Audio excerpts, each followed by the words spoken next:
There we go, we're live. Hi everyone.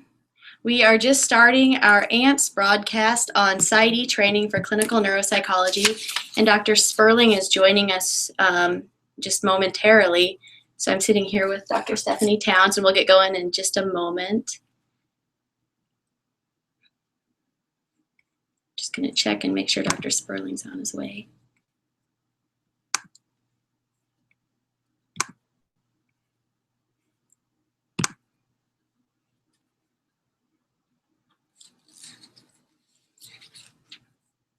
Gonna wait for a moment with this. There he is. Hi. Hello. How are you? Good. How are you? Good. All right. Great. Well, we have Dr. Sperling on now, so I think I'll go ahead and start. Get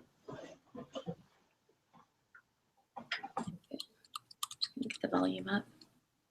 All right. Well, Dr. Sperling, we are live now, so I'm going to go ahead and introduce everyone, and people usually start joining just about a minute or two in, so I think we'll probably get some additional folks as we go.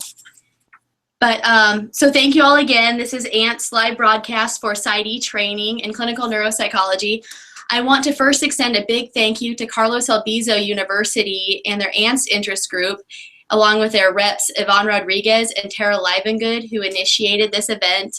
They asked me to speak at their interest group kind of via this live webcast, so we decided to open it up to several of our interest groups who are training PsyD students. So I know we have some interest groups who are joining us from their campuses, as well as some individual students. So we'll look forward to lots of questions throughout the talk. Put my question thing up right now. So at any point, you guys can start posting questions if you'd like, and I did receive some via email before, but from now on I won't have access to my email, so just please post them. If you look on the Google Hangouts live to your left, you'll see a little blue bubble that says Q&A. You can go ahead and click that, and then you should have the option on the right of your screen to be able to post questions that we'll respond to in live time over the next hour. So first I would like to introduce I'm sorry, I want to thank the ANST sponsor at CAU in Miami as well, Dr. Jaime Piqueñol, for also supporting this event. So Dr. Stephanie Towns is here with me. She is a second-year postdoctoral fellow in clinical neuropsychology at Geisel School of Medicine at Dartmouth. Before that, she finished her PsyD from Antioch University, New England, after completing an internship in a neuropsychology track at James A. Haley Medical Center in Tampa, Florida. So she's trained with some great neuropsychologists and has some great experience, so we'll look forward to hearing what she has to tell us and some advice and tips. Then Dr. Scott Sperling, we're really lucky to also have on this call. He is a clinical neuropsychologist and assistant professor of clinical neurology at University of Virginia, and he's also an associate director of training for their postdoctoral fellowship in clinical neuropsychology. So he'll be able to give us some really great perspective from the faculty and applying for internship, postdoc, and just general kind of do's and don'ts for how to make yourself a competitive trainee. He completed his PsyD at Wright University in Berkeley, California, and did his internship at Jesse Brown VA Medical Center, and then his postdoctoral fellowship at University of Virginia in clinical neuropsychology before coming on as faculty there. So I'll go ahead and start the talk by just saying I'm really excited for it. I am a PsyD trainee myself. I'm currently on internship with Stephanie at Geisel School of Medicine at Dartmouth, and so I'll be happy to share some of my own experiences along the way and through ANST in that. I think ANST is really fortunate to have a good diversity in our interest groups with PhD programs, PsyD programs. We have people coming from clinical psychology emphases and counseling psychology emphases. And at ANST, we really see diversity in training as a strength, not a weakness. especially we're working in collaborative healthcare environments. And so anytime you're coming with a different background and you're bringing something unique to the table, it's additive to our field and it makes us all better. And so I think it's always a balance of making sure that you're getting the core training that you need along the way to be competent and to be a good professional who's a good ambassador of our field. But at the same time, not everyone's training trajectory is going to look exactly alike. And that's consistent with the Houston Conference guidelines, that as long as you're getting the training you need. Some of us are going to get more specialty training during our doctoral programs. Others of us will have, more of certain areas on internship and postdoc that we didn't get certain steps along the way. And so hopefully this talk will be encouraging for everyone, get some good tips, answer any questions you have, and dispel some maybe inaccurate information that's out there about PsyD training as well. So are you okay with starting? If you go ahead, and I'll turn it over to Stephanie to introduce herself and talk a little bit first, and then we can turn it over to Dr. Sperling as well before we get into some question and answers.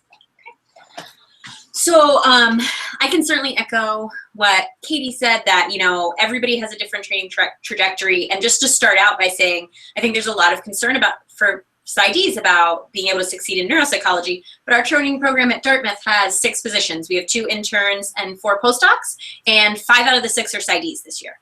So it's really gaining a lot of acceptance, and the more we go along, there's more and more PsyDs in our field. So I think it's, when I was starting my PsyD, which was many years ago, I was told by someone, neuropsychology is just not an option for you if you get a PsyD, but that is certainly not the case anymore.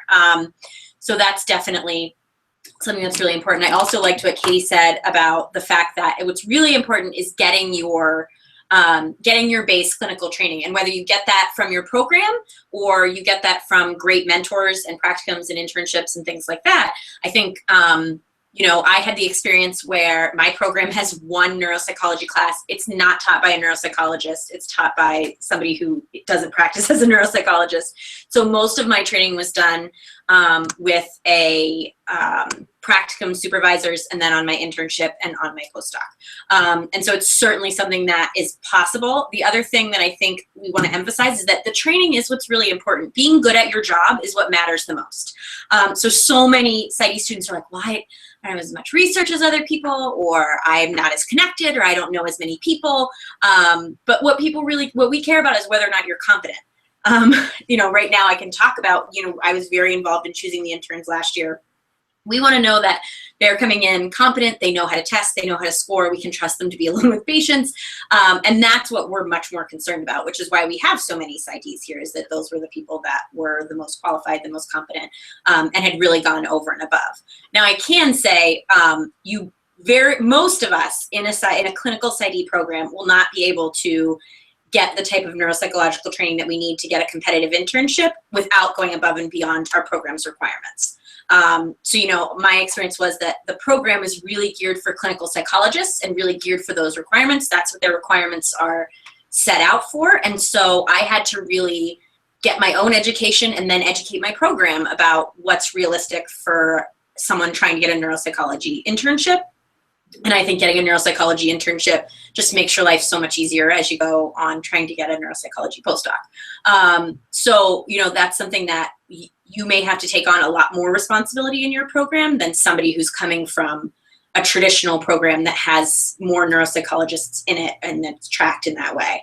And then the other area, obviously, that we have to take a lot more initiative in is research. It's easy to have a clinical psychology career having done no research. For neuropsychology, that's pretty difficult, I think. I think most of us would say you need to have done more than the average PsyD student. And so getting involved with mentors really early on, if you don't have a neuropsychology track in your program, or like me, you don't have a single neuropsychologist in your program, it's really about finding a clinical supervisor who can provide you with guidance about how to get competitive internships, hooking you up with people who are doing research that you can work with, And I think that can be really the most valuable thing that happened to me was finding a single practicum supervisor, my very first one, who then connected me with multiple other practicum supervisors who introduced me to people who were very well known, who got me involved in research. One of my research connections knew somebody at the Tampa VA who then considered me when maybe they might not have. And then I had a really amazing internship that looked really good on a CV. So, and I want to interject really quickly because I think that's a fabulous point. Use ANST as a resource. I often get emails from students wanting to be connected or kind of who is in my area, who do I know? And I think whether you're in a PsyD program or a PhD program, you don't always have all the resources that you need readily available. And so regardless of what kind of program you're coming from, if there's something you need and you don't know how to find it, please use ANST. Email me. You can email our listserv or email me individually, but I have absolutely no problem using our ANST network to hook people up with a possible mentor or someone who they can talk to, peer support, other postdocs or faculty members in the area. I think our field is incredibly supportive. There's always exceptions, but by and large, I think we have a very supportive, inclusive field, and I've been just blown away by how open and willing people usually are to lend advice, lend an opportunity to willing people who are ready to work hard. If you're ready to work hard and you're motivated, someone out there is going to open a door for you and give you a chance. And so it's just putting your name out there and being willing to put in the time and effort. And there's usually, I want to say somebody, but a lot of people out there who can help you along the way. None of us got here without good mentors in place. Yeah, and I think, you know, the important thing too is to be ready to take that learning when you get there. One of the other things that we run into sometimes is people will get one really great mentor and then they will ride that wave, which is great. But then when they try and go to a different training site, they have learned that one mentor's ways and haven't really explored the field of neuropsychology, which, as many of you probably already know, we all disagree about everything all the time, right? Nobody uses the same norms. We all prefer one test over another. And so one thing that can really hurt trainees is I think when they come in and say, well, this is the way to do neuropsychology, and this is the way that I learned to do it, and this is the way that we do it, and then they come into a new training setting and the person says, well, that's not how we do it, and you need to learn the new way. So I think, you know, having a lot of different supervisors, being willing to take in as much information as you possibly can, and it makes you a more flexible neuropsychologist, and it makes you a better trainee, and it makes, you know, when you come in enthusiastic and wanting to learn, it makes people want to work for you. It makes supervisors want to advocate for you. You know, we want to, if we get a great student, we want to promote them and we want them to do really well. So, you know, the thing to do is not only to make those connections, but then to do good work when you make those connections. And not only does that help you, but that helps the PsyDs coming behind you.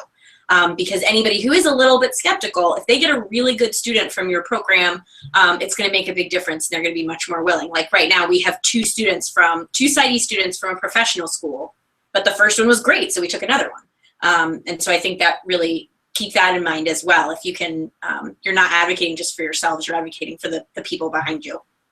So.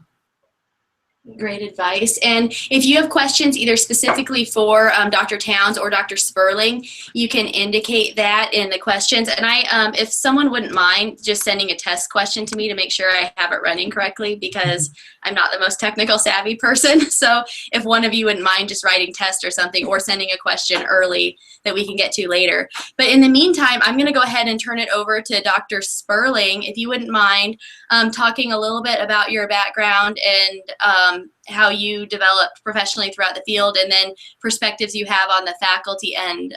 We already have one question for you that came ahead of time via email that I will throw at you after you have some time to just chat about any perspectives in your experience. Sure. Well, I don't really know if you guys need me. Everything you said thus far is perfect. So I think you have a really good grasp on things. So I can give you, or speak a little bit, I suppose, from the faculty perspective, but I think really what informs where I'm coming from the faculty perspective is actually not that at all. It's where I came from a training from day one on up through. So I think I really just fundamentally want to echo everything that you're both saying. I think that you're pretty much spot on. I, might be a good example, or hopefully an example for some of this for you guys out there. I got into this game initially, for completely different reasons. So I took, I guess, what could be really considered as one of your atypical tracks to where I'm at now. And I don't think there's any way that you would have said that I would have be where I'm at now 10 years ago, 5 years ago, maybe. So I originally went to graduate school because I thought I was going to be a child and family clinical psychologist. So that's why I chose the location and the program, given the type of training that the program offered and the practicum sites around that program as well. So that was the work. I did some work in inpatient psychiatric units for child and adolescent units before graduate school, but that's what kind of got me into the game. And then, as I think it happens for a lot of us, you get exposure, you learn what you don't know, and you learn what you like, what you enjoy, and what you're good at. And even from day one, just general cognitive personality assessment was something that really spoke to me.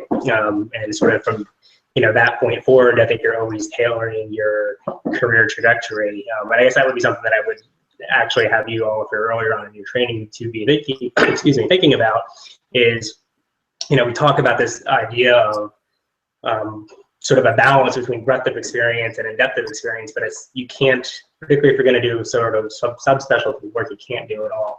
So there's choices that I think you make at each level and at each year that you're going through school that is going to help you kind of sub-select. And then it's okay not to do it all. I think you trust what works for you. So I think assessment early on was something that worked for me. That was getting into the VA system, doing some neuropsychology and cognitive rehab in the Northern California VA system. And it kind of went from there. But when and I'm assuming most people on here have identified already that neuropsychology is going to be a path for you. I think the most important thing to do really at that point is really look at the resources where you're at, look at the training program, look at the mentorship that is around you, both within the program and in the broader community, and really be honest, I think, with yourself about what's available and what you have access to or what you need to sort of self-initiate. So for me, there was somewhat of an infrastructure where I was, but a lot of the training was pretty clear that I really needed to pursue other practicum experiences, doing an extra practicum, and that was neuropsychology specific, and then seeking other clinical and clinical research experiences, I think is what you were saying earlier as well, even through different cognitive neuroscience labs at Berkeley, because that core neuroscience or kind of really standard research component of our program, wasn't going to be it was good, but it wasn't going to be what I thought would get me or where I wanted to go. So I think both from a perspective of that's what I thought I needed to do to make myself a better scientist and a better clinician, but also what I needed to do to get myself into a position where I would be able to get the internship I wanted and then down the road. So I think it really is identifying the different, again, resources in your area, the different practicum programs, and setting up a plan for yourself pretty early on as to what you need to do and who you can use in your community who can help you. And I think you're right. I think there's more than enough people that are willing to help students and people at different levels of training. So it was a little bit of a weird path for me as well, but it's certainly possible. And I don't think my story is actually unique anymore. I think there's certainly people that go into school knowing that they want to be in the neurosciences or neuropsychologists, but I think the vast majority figured something along that lines, kind of they figured out along the way. If you kind of pooled the populace, I think that would be the case. So it certainly is possible, and I don't think it's when you're taking that type of course in your PsyD program, or if you made neuropsychology your decision a little bit later, I don't think you're now limited to this sort of less than type of internship or postdoc experience or career choice. But I do think it is sort of incumbent upon you all to figure out what you need to do to make yourself, I think, for the perspective is to make yourself the best scientist again, make yourself the best clinician, the best professional. And I think in doing that, you will be fine, because I think then the doors open up for you in terms of the internships and the postdocs. Thank you so much. I'm going to shoot a question out to you quick. It's a rather general question.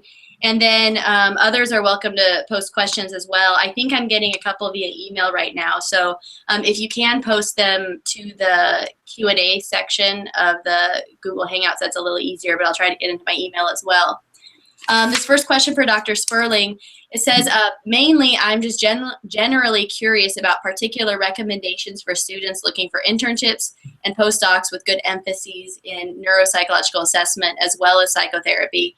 So basically he's asking for PsyD students wanting to definitely focus for internship and postdoc in neuropsychology. Are there certain kinds of settings, populations, or experiences that a PsyD student should be especially aware of having on their CV at the time that they're applying? It's a little hard without knowing the kind of the specific interest. I mean, I think one of the benefits of how APA just sets up the clinical internship experience, even if you're going to do a subspecialty track in clinical neuropsychology, it's only going to be 50% of your time, right? So it by sort of definition of an APA internship, you're going to be required to have that year really be a more fully rounded experience. So depending on what the interests are, I mean, that's really going to shape obviously where you apply for your internship, whether it's a VA setting or academic medicine or otherwise.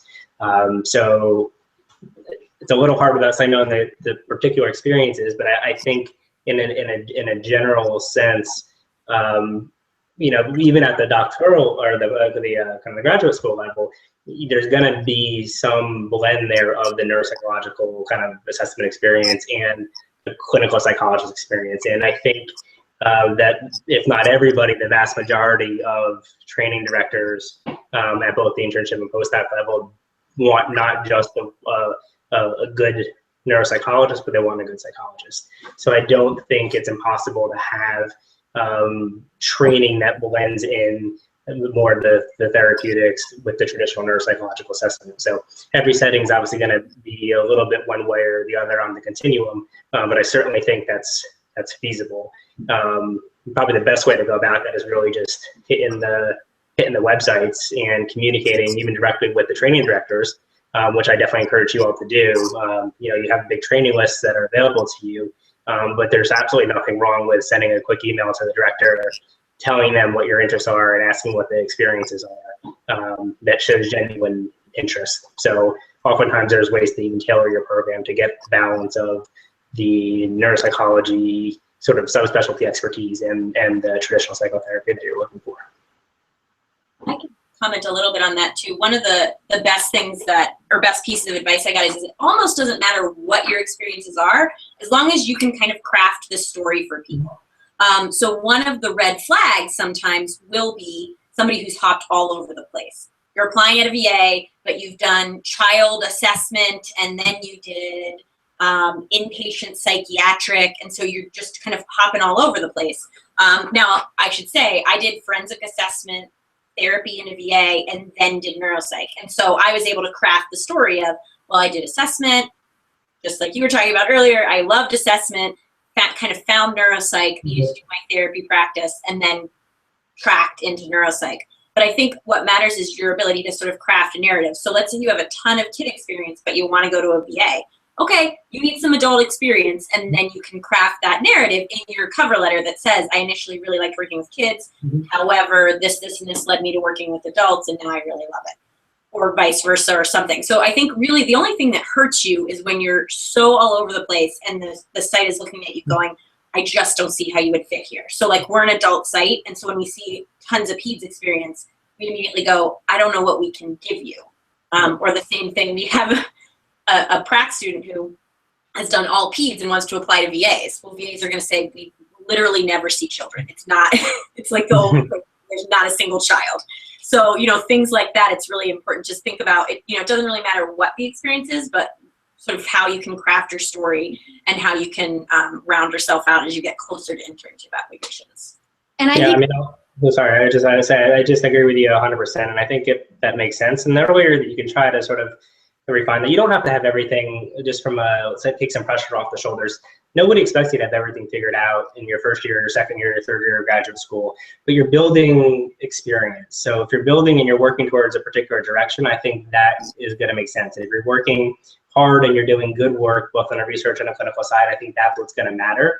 And then it comes to a point, the further you get down the road, where you have to, I just wouldn't say, be honest with yourself about what the cumulative experience you have. So if you do have 4 years of experience in peds, not that you can't ever make sort of a little bit of a left turn and do something different, but that may require you to do something else before you get there. So the further along you go, obviously the more experience you accumulate, and then it comes to a point in time where you, I think, really evaluate yourself and work with your mentors and understanding what your experiences are, and then where you are, kind of what position you're at in terms of what makes sense for you and the options in front of you at that point in time.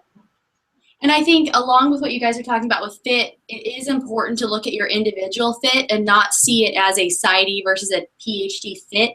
That's a question that's come up specifically. I was emailed wanting addressed here, and then I've had that question brought up to me just at conferences and kind of various professional activities with other PsyD students, where they'll look at internship and postdoc sites and say, well, they've only taken one PsyD, or they haven't taken PsyDs in the past. And I think, not to say there aren't sites that have a preference, but if you're looking at a site that really emphasizes strong research productivity, do you have strong research productivity? It doesn't matter if the typical PsyD versus PhD is a better fit or not, but looking at your, I think, like what Dr. Sperling said, be honest with yourself, and seek out mentorship if you need it, but look at your CV, look at your experiences, and look at how it fits. From personal experience, I applied for internship to a lot of sites that really usually took, I think, more PhD than PsyD applicants because there was a stronger research emphasis, but I focused on that a lot during graduate school. So I think my personal CV looked more like a fit for those programs than otherwise, and I didn't have any problems. So I think that people are much more open-minded and really looking at individual fit. And that's another thing that I think people sometimes see as a negative with PsyD programs, but can really be a positive, is that they tend to be so clinically oriented, and you're not always, and this is a generalization, there are exceptions, but for the most part,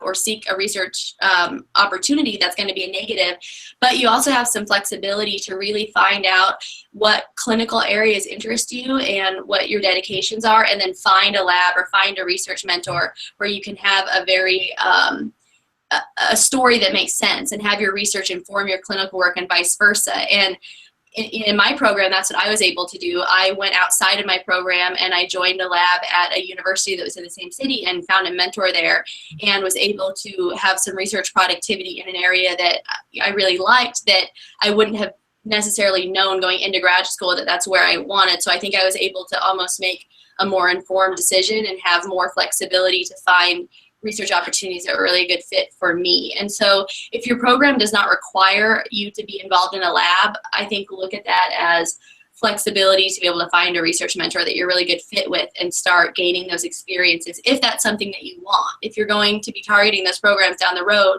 look them up early, look at their requirements, look at the kinds of students that they have and their experiences, and make sure that you're doing what you need to do to individually be a good fit. Well, and another thing to keep in mind is if you look back and you're honest with yourself and you look at your training record, odds are the stuff that's really heavy on your CV, it's there because you liked it. So a lot of times we see these students who are like, I just need to match, I just need to match, I just need to match. And they're looking at these programs that they clearly wouldn't enjoy. They clearly wouldn't like. You did all that stuff. That was your area of research, or that was your area of clinical interest because you liked it.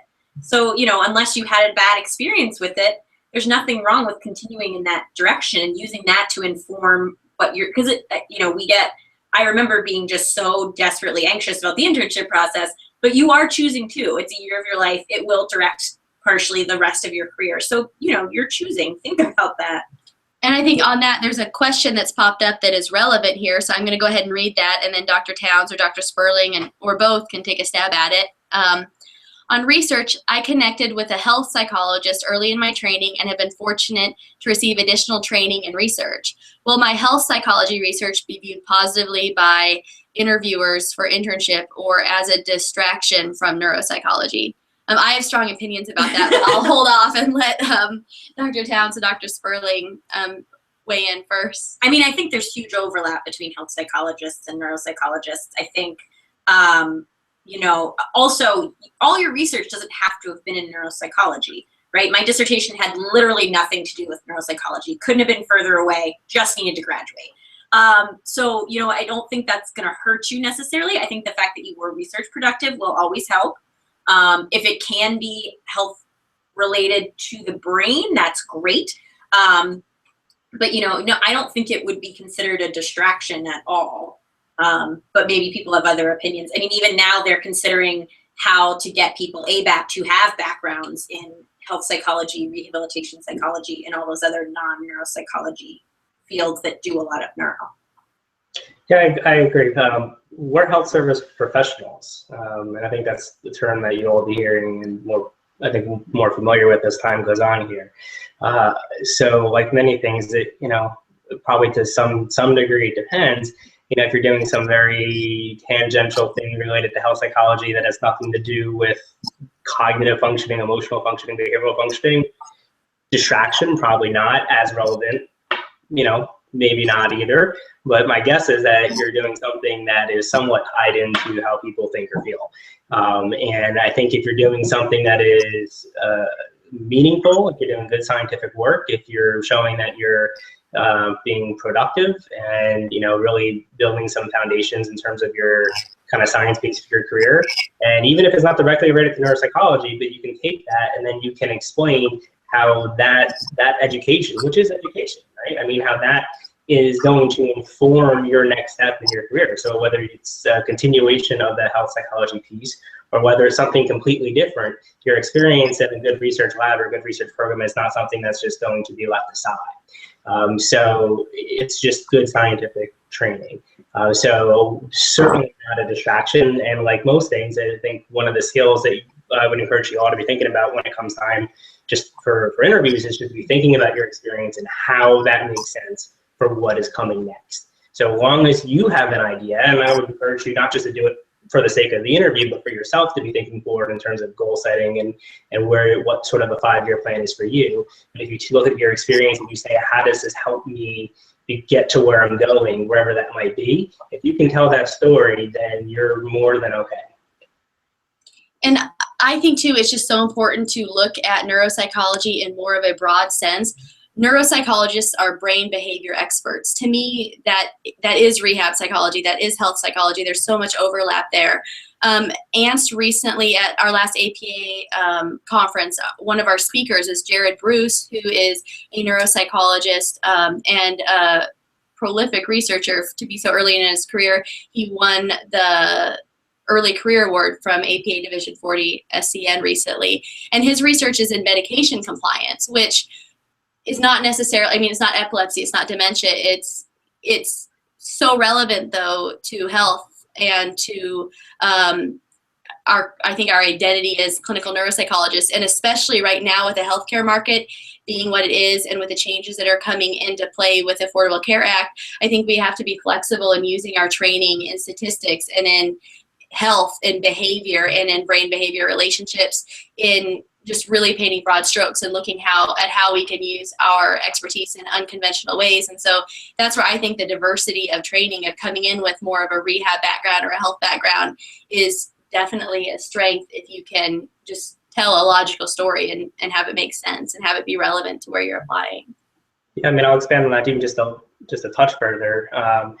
Just speaking from our program's perspective, when we run our multidisciplinary clinics, we run our memory and aging care clinic, that's a follow-up neurodegenerative disease clinic. So we're not sitting there doing 4, 5, 6 hours worth of testing on folks who are 85 years old with Alzheimer's disease. What we are doing is patient care and caregiver work and systems work and family care. And it is very much healthcare work, health systems work, and where those lines are, I don't know, and I don't care, because what I'm looking for is a good clinician who understands, what it is to give and provide good healthcare, top to bottom, whether that's norms and neuropsychological assessment or otherwise, and that is actually one of the most, it might actually be the priority for me. I can teach assessment, but I want somebody who's a good clinician. So we, essentially want good healthcare providers, and I have a really strong sense that if you polled most other internship programs and postdoc sites, that would be paramount. I'm going to turn to another question that I think these are nice. They make easy segues because they're related in many ways. Since neuropsychological literature changes so quickly, what can students from practitioner scholar programs, as opposed to programs with built-in scientific emphasis, community, do to keep up with the latest research advances? And I think to broaden that a little bit, if we could talk briefly about the practitioner-scholar model versus the scientist-practitioner model and how that's going to play into your professional development. To just, I guess, introduce this topic, the Houston Conference guidelines emphasize a scientist-practitioner training in the development of a clinical neuropsychologist. And so basically, you are a scientist and a practitioner, and your two identities should inform each other and inform your conceptualization of your clinical work, and your clinical work should inform your research and vice versa. Whereas practitioner-scholar model emphasizes more of a practitioner role and having science inform your work as a practitioner, but the emphasis in that training model is more on how to be a competent consumer of research rather than being a scientist who is actively contributing to the scientific advancement. And so I think that's something that comes up for internship when you're applying to programs. If you're coming from a practitioner-scholar model and you're applying to scientist-practitioner emphasis programs. So I guess I'll turn it over if Sure. Yeah, I remember thinking, like, I'm going to get into neuropsychology. I have no background in it. I should find every journal everywhere and read all of them. How'd that go? And I remember even asking I asked a mentor at one point, well, what books should I buy? What chapters should I read? And the reality was that's not what kept me involved in the literature. What happened was I would get a patient with a disorder I was not familiar with. And so I did a lit review. We did presentations as part of our didactics. If that's not already involved in your practicum doing group presentations, it should be. Do a presentation on aphasias and then do the lit review. You get a patient with an unusual presentation or with a disorder that you're not familiar with, read up on the literature for that particular presentation. Because then the other thing that's going to do is make you really familiar with the disorders that we see all the time, right? If the things that are constantly coming across your desk are probably the things that are constantly coming across the desk of other neuropsychologists. And that's the knowledge they're going to expect you to have. Nobody's going to expect you to come in as an intern and know every obscure neurological disease out there, right? But it could really help you to have familiarity with how to differentially diagnose dementias or some basic background on epilepsy localization. And so that's kind of where I look at it as, making sure that you're doing your background on your clinical work. And I think that's a really great way to get some applied knowledge and make sure that you've delved into the most recent literature. And sometimes you'll go back into your supervisor to discuss your case and they'll go, wow, I hadn't even read that article, and you'll be able to share some new information with them. So I think that's kind of the best approach that's realistic. I agree. I mean, there's absolutely no way that you can keep up with everything in all fields. We're talking about, cognitive health here. So even within, as you go further, you're likely to subspecialize in something. And even that gets incredibly hard as you get busier to read everything all the time. You do need to read. So I think it's very clear for those who do not read and for those who do read. So if you're serious about this as a career, I think in general, I would hope this to be the case, but you absolutely need to be, invested into the literature and into continued development. But a very sensible way to do it is as you just said, is to tie that in with the clinical work, because honestly, that's what happens in real practice. So you'll find something inevitably that you're drawn to, and you will innately read more about, that type of patient population or that disease, and that will become, gradually, whether it's tied to your clinical work or your research, something that you're just going to know more about. And then as things come up, you just need to be sort of informed of that. And you're right. It's certainly your supervisors are not going to know everything either. So certainly there should be no pressure to think that you need to know it all before internship, before postdoc, or at any point in your career. You just need to do your work. I'm receiving a lot of questions related to internship, which I'm not surprised about given the time of the year. I think everyone's very nervous as they await their responses from the applications that have just been submitted. One of the questions that I just received was asking about what kind of questions we were asked on internship interviews and postdoc interviews. So I think, I'm not 100% sure, but I think what it's getting at is basically the anxiety of, are we going to get an interview and then be quizzed about our program, or have somebody who is not a fan of the PsyD model, and are they going to make us uncomfortable in the course of our interview? So, I mean, if they've invited you to interview, you're not going to waste their time, right? They're not going to interview you if they're not interested. And I think you're right. I think there's certainly programs out there. We were just talking about one today that puts on their website, PhD only. Okay, those programs are not going to interview you. I did not get a single question about my PsyD on any of my postdoc or internship interviews. I think the only questions I got were just confirming that mine was a program that did a full dissertation, what was my dissertation on. But I didn't get a single question. And I think in this day and age, I don't think you're going to get that specifically about being a PsyD. I agree, 100%. We don't have the time to bring people in for interviews just to, kind of screw you around. And I'm certainly hoping nobody would do that anyway. If you're being asked for an interview, you're qualified to be there, and you're in the game. And I mean, this goes back to what you were saying actually earlier too, that it's not simply about the semantics of the PsyD PhD, but it's about what the training is and what's on your CV. So if you have, whatever the name of the program is that you come to, if you built a CV that's, at that point in time through your education, through your clinical work, through your research, that is good enough, you're going to be there. So if you're there, feel confident that you're there. Don't feel like that you have to then go in and prove something because you've already gotten to the same place that everybody else is. You're on even footing. And then the match is going to happen how it's going to happen. Not that that takes away all the anxiety, but I would hope that there wouldn't be an extra piece of anxiety in the process over an interview situation about being grilled about the program specifically, the PsyD versus the PhD, the practitioner model. That's honestly not what we're interested in. I want to know what your training is. I want to know what you like. I want to know what you want to do, and how we can help you get there. I mean, you've made it that far. You're okay. I've interviewed interns at both my internship site and then here, and I can tell you that what happens is when you're coming in for an interview, we've decided that on paper you're qualified. We want to know if you have a personality disorder, if you're really weird, if you cannot communicate interpersonally effectively. Like, that's really 9 times out of 10 what's going to happen. I think I had a handful of interviews that asked me to gave me testing and asked me to conceptualize a little bit or something like that. But the large majority is to see how weird are you and can we work with you and will you be fun to have around. That's really like 90% of these interviews.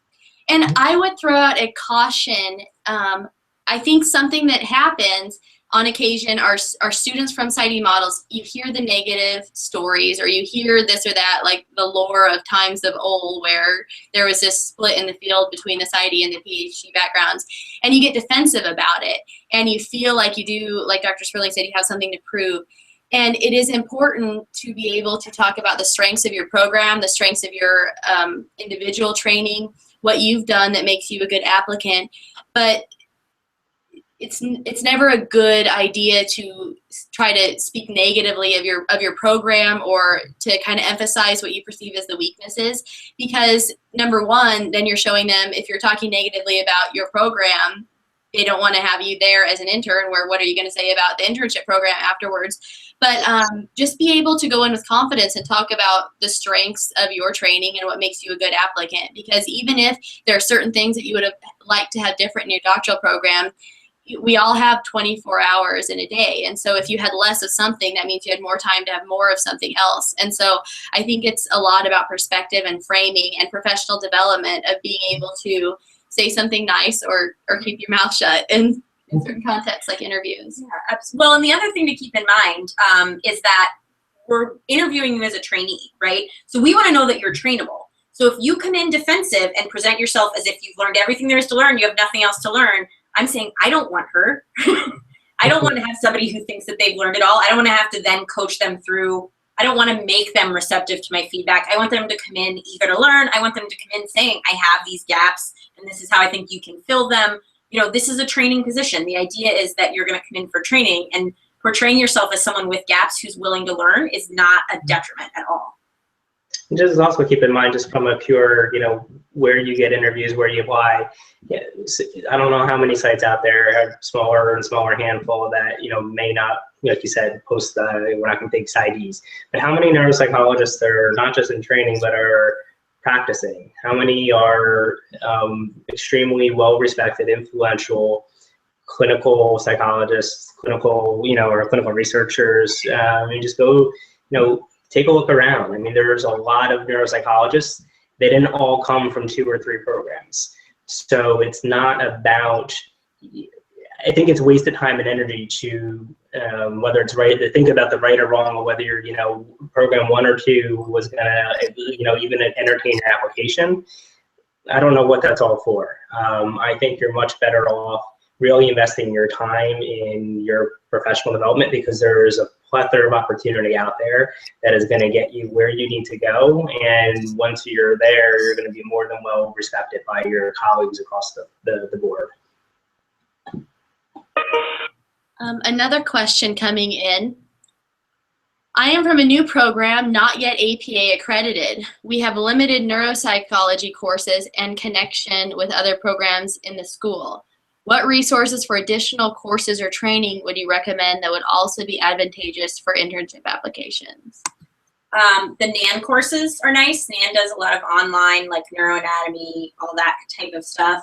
And I really found that the best thing for me was finding a practicum that had very strong didactics, formalized, real didactics, where I went at least once a week, sometimes twice, sat in a room, had a talk from a professional, or we gave talks, did practice fact findings, even at the practicum level, with some really top-notch neuropsychologists. I mean, I think that's where, those things will look good when you're applying for internship, and that's a good way to sort of access outside your program. Yeah. Don't be afraid to see, I mean, if the practicums aren't there, try to make one. Work with your program's, training department, see if you can't get linked up with other folks in the area. There are untapped resources. So whether it's other practicum experiences or getting set up with another institution in terms of working in somebody else's lab, more often than not, people are happy to work with motivated, dedicated students and trainees. It's rewarding for most of us. So it will take a little bit more legwork, but if you can make that work when it comes time for your applications, that's also a story that you're able to tell, because that shows somebody that, maybe you didn't know day one when you're in school, this is what you're going to want to, what you were going to want to do. But once you figured that out, you actually made it happen. And that's somebody that most people want to work with. Absolutely. And I think particularly in response to the, courses or training or more didactic learning experiences, there's no reason that people can't let you come in on those. So if there's an internship site near you, if there's a postdoctoral program near you, they're all going to have formalized didactics, and they're never going to say no to you coming and sitting in. We had another internship that used to come. Now we just have a psychologist trying to respecialize. He comes to our didactics. It doesn't cost us anything. We'll let anybody come and sit in on them. So I think just finding, even if you can't get an actual prac spot somewhere, just finding a program somewhere nearby, they will have didactics, and you can take advantage of those. Yeah. And just get involved, get online, get on the listers. There's no shortage of emails that come out all the time, many of which are links to training, whether they're online or at places. I mean, training is happening 24/7. So that's what is the gap in your program right now. There's a lot of ways to fill that. I think the NAN courses are a good way to go, but I mean, there are no shortage of institutions that are putting on different types of training. So that actually kind of gives you the opportunity to stuff things that are fun and interesting to you. But then again, it's something that you can speak to in terms of you sought X, Y, and Z out because you were self-reflective, identified your needs, and then did something about that. There's the Marquette brain cutting class seems to be really popular. I've heard great feedback from that for people who've done it. When I was in graduate school, I had neuropsych courses in my program, but I took a neuroanatomy class through a medical school in town, and I think that's certainly not required. Several times those are offered through postdoctoral fellowships, but it seemed to be well received, and I know I personally benefited from it a lot. So that might be an option to look at local medical schools and see what kinds of neuroanatomy or neuroscience courses are available if that's something that you're interested in. Again, I certainly don't think it's expected or necessary, but other universities and med schools sometimes have options for that. I'm getting a lot of questions that I'm going to paraphrase into a sentence of, I am nervous that I'm not adequately qualified to be competitive. Help. Or like, what do I need to do to be competitive? And so, so let me just say, I get this email all the time already. And if you're emailing me now and you're applying this year, it's too late.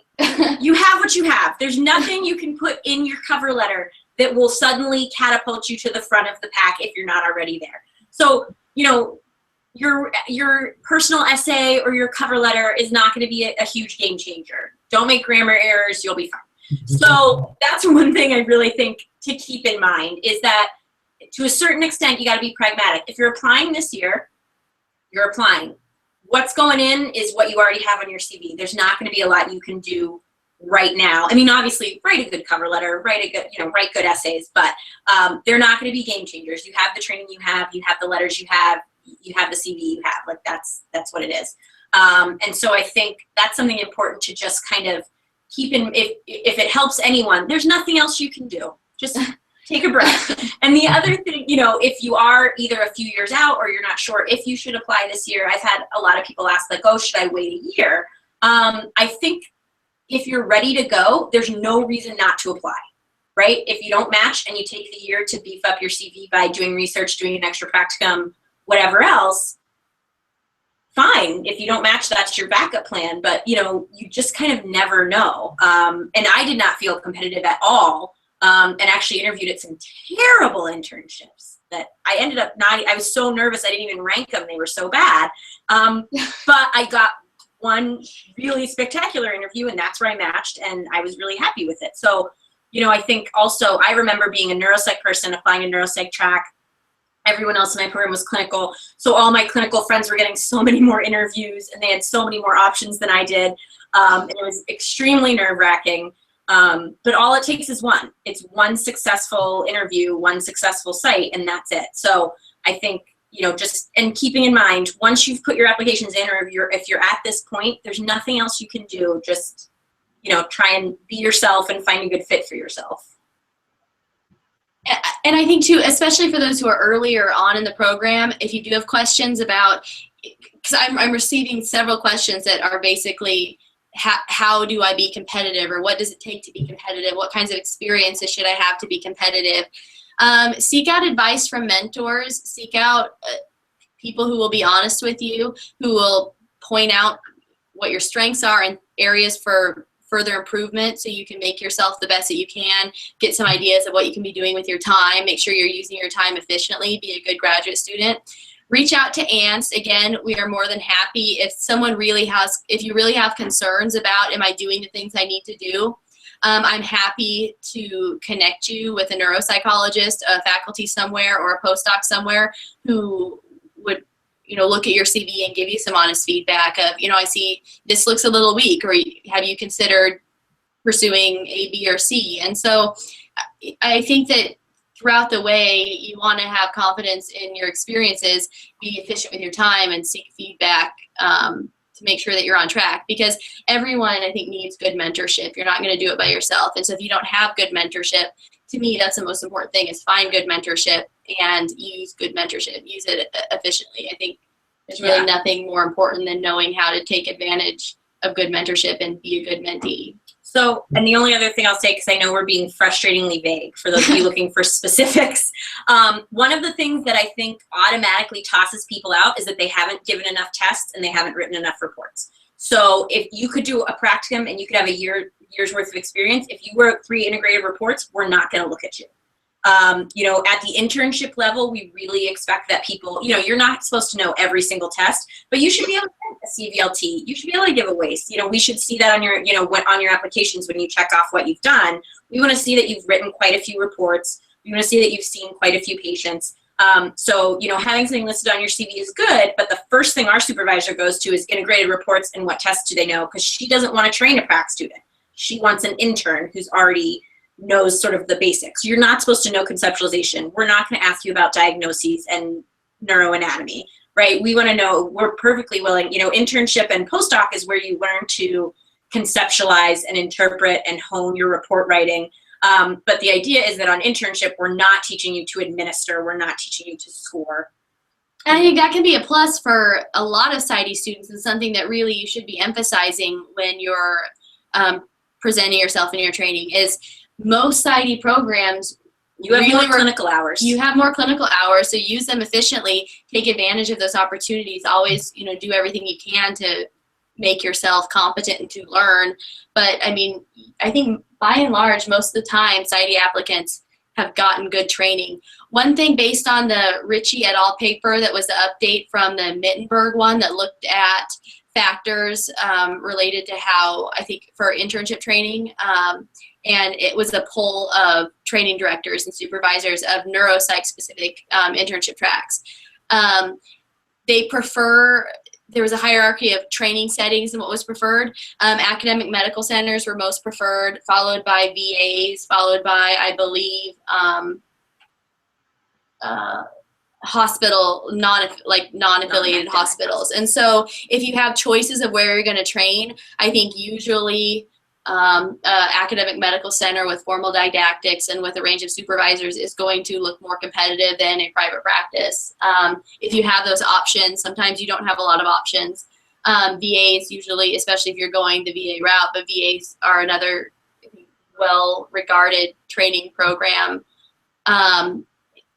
Looking at who you're training with, making sure if you have the option to train with people who are kind of well connected with the field and can provide you with some professional mentorship along with the clinical research mentorship, that can be helpful, especially if you don't feel as plugged in to the neuropsych community.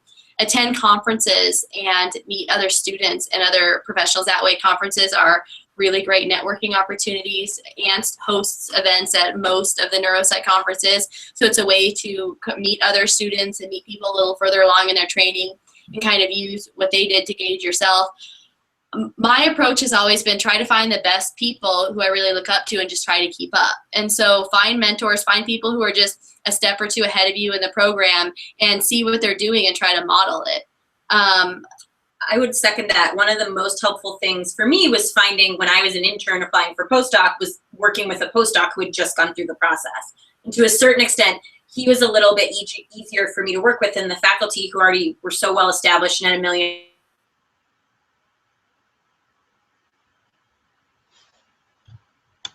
programs. So obviously we were kind of on the same level. And I found that to be a lot more helpful. Yeah, absolutely. And then I bugged that same postdoc. Thanks, Joel. Yeah, same person. But yeah, I think reaching out to those mentorships, finding people who are a couple steps ahead of you. And I mean, some people are comfortable with it, some are not. But I mean, if you want to kind of ask someone, can I see your CV, or can you talk about the training experiences that you've had? What was helpful, what wasn't? And use other people as kind of templates for how you want to prepare yourself. And I had no problem. Our interns are obviously applying for postdoc right now. I sent the other ones applying to the same sites. I sent her my cover letters for those exact sites. I sent her my CV. I don't care. So, Dr. Sperling, do you have anything to add as far as just kind of how to? Yeah, no, I mean, I think you covered it all. I think you said it earlier. I think mentorship is key. But you said the second piece of something you said earlier is to use the mentorship. I think most people are good at that, and then there are people who seek mentorship but then don't necessarily hear. So you really do need to be open. You need to be connected with people who have gone through this, who you should trust. And then you need to listen to them and be honest, again, with yourself about kind of what you're hearing and what you need to do to be competitive. Because if that's your question, how do I be competitive for whatever it is that you're looking for, then seek the people that are going to be well equipped to give you that answer and heed some of that advice. And that might mean taking, an extra year, doing an extra rotation. But if that's what you're looking for, if that's the answer and that's the long-term objective, then I think keeping open to the feedback is critically important. And the only other thing I'd add is I think as time goes on now, I'd encourage everybody to be familiar with some, we're talking about ANST resources, which are phenomenal. Get on some of the other websites, get on the APA, get on the SCN Division 40 website. If you're earlier on, you really should be looking at the taxonomy now. And I think thinking about how the field is going to be shifting in terms of training programs and how we're going to be looking at things from a more gestalt perspective. What is What is a major area of focus in neuropsychology versus just getting some exposure? I think that's going to help. That's going to be a lens that people and training directors at different levels kind of look at their applicants. So there's going to be more kind of defined criteria about, you know, what a particular applicant looks like, how much exposure or training they have in neuropsychology. So again, you would have the opportunity to make sure that you have a good in-depth training experience so that you can come out saying, yeah, I have a major area of study in neuropsychology, I devoted myself to this, or, you know, something, you know, close to that, or if not, being able to explain that, or being able to identify maybe you're a little bit behind, so you don't fit that major area of study, but here's what I'm going to do to supplement that. But really being proactive, again, self-initiating some of that on your own, just get on the website, the taxonomy's on there, and be thinking about your future, be thinking about your training, and then work with mentors and your peers on how to craft something that makes sense for you, because there's definitely not a one-size-fits-all. That's good. It would be pretty boring otherwise, and the field is way too broad for that. So that's what makes it great. So there's not one way to do it. There shouldn't be pressure to feel like you have to do it the same way somebody else does it. It's not that it's not competitive in the big picture, but there are a lot of good training across the board. I think for the most part, if you do the work, I really genuinely believe that you're going to be okay. I think one of my favorite quotes are that a lot of opportunities are missed because they're disguised in overalls and look like work. I think that's, I mean, if you're willing to work hard, opportunities will be available to you. And I think mentors want people who are going to work hard, and so that will get you over a lot of hurdles. I think there's one last question. It's 6 o'clock, so I think we're going to be wrapping up soon, but one last question was posted, which I'm going to bow out of because I have no expertise. I'm going through the process myself. But Dr. Sperling and Dr. Towns, I'm currently applying for postdoc. Did you find that process to be less competitive than internship? There's a lot of, I think, application anxiety going on right now. 1,000 times yes, but I will say it depends on whether you did a neuropsychology tracked internship. I think if you do a neuropsychology tracked internship, there's so few of those. There's so many more postdocs that I found coming out of a neuropsychology tracked internship, I was much more competitive for the neuropsychology postdocs because there were many more of them than there were people coming out of a neuropsychology internship. So obviously with that being said, if you didn't do a neuropsychology internship, there's obviously still a postdoc out there for you. I think at that point, it's probably a little bit more competitive if you're coming from something that wasn't specifically neuropsychology tracked. I know I went through the process at the same time as a friend of mine who did fantastic VA internship, but it had one neuropsychology rotation. She didn't quite meet Houston Conference, and so she had a tougher time. But the thing to keep in mind is that the postdocs are having trouble because of the match non-match issue. And so there's great sites that go through the match that end up with no one because not enough of their candidates stayed in the match. There's a lot of non-match people that aren't able to pull people out before the match. And so I don't know how many of you, if you're applying right now, you probably weren't getting the emails last year, but at the end of last year, there was the Seattle VA had a spot, the Boston VA had a spot. There are these amazing programs that aren't filling their spots through the match or before the match because of this mess with match non-match. So I think it's significantly less competitive, and I think there's also a lot more opportunities to sort of work outside the system than there was during the internship process. Yeah, I agree in probably a general sense. I think everybody's going to be a little bit different personally, and I think it carries for probably more than a few people. I think some of the bigger anxiety-provoking issues around the postdoc, excuse me, the postdoc process is really just the non-match issue. I think not that there's no anxiety. You're trying to make this one or close to this last kind of final leap in your training here, but I don't think it's as a whole generally as stressful as things you've done in the past. I think some of that is because you've gotten here, right? You've really, I mean, if you're this far, then there's a reason for it. So I'd really encourage you to be, it's okay to give yourself a little pat on the back and be honest with yourself on that front to say, I'm qualified. I think most people at this level are qualified. Again, I think this is personally, I think it came to a match, non-match issue, but I think there's also things that you can do on that front to be prepared and to minimize that anxiety. Again, it does go back to talking to mentors and to friends. Kind of think quickly, if you have, and what I encourage for people who are going to be going through the postdoc process, I would say go into that, if you're applying to both match, non-match sites, go into it with a plan. And not that there's one specific right plan. I actually had my two closest, most respected mentors in terms of, when I went to them and I said, what do you do if you have a non-match offer? I got two opposite opinions. So I was like, oh, that's extremely helpful. That's wonderful. So I had no idea what to do. And that's because there isn't a right or wrong. But I think you go into that, don't get too lost in and not know how you're going to handle the situation. You're going to learn a lot more as you go along. That's why you have your interviews. Again, it's for you as much as it is for the sites. But if you have this general sense of, where your rankings might be before that, and if, you really love site A and they're match or non-match and something happens, what are you going to do with that? Because you can kind of set that up, and then as things are happening, you'll have that framework, and you can adjust things up or down depending on what your experiences are with the interviews. But then you're not trying to figure it out all on the fly while you're there trying to interview. So not that it'll make it perfect, but I really genuinely believe that can go a very long way into helping minimize things, because you're already going in there with a game plan, and then you just simply use your experience on the interviews to say, yeah, I was kind of right, that's what I thought going in, or I'm going to shuffle it this way.